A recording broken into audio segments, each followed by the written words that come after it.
e non c'è dubbio che adesso nasce il casino. La profezia di Giovanni Schiavon, ex leader dell'Associazione Azionisti di Veneto Banca, un passato alla guida della sezione di diritto fallimentare del Tribunale e poi alla guida del Tribunale stesso a Treviso.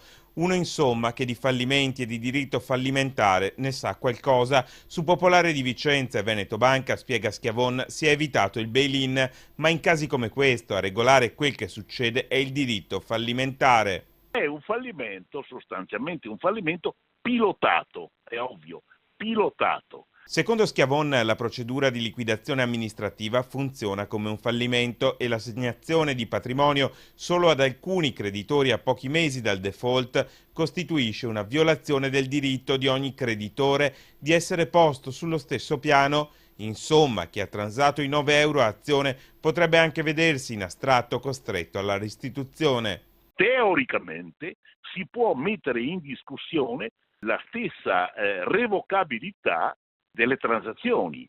Insomma, se non si arriverà alla richiesta di restituzione di quei famosi 9 euro per azione, i detentori delle azioni non liquidate finite nel calderone della bad bank potrebbero avere qualcosa da ridire. Quelli che non hanno accettato la transazione potrebbero dire: ma se io avessi saputo che la situazione era questa e quindi mi avrebbero poi dichiarate interrotte tutte le cause ordinarie, a questo punto avrei accettato anch'io la transazione.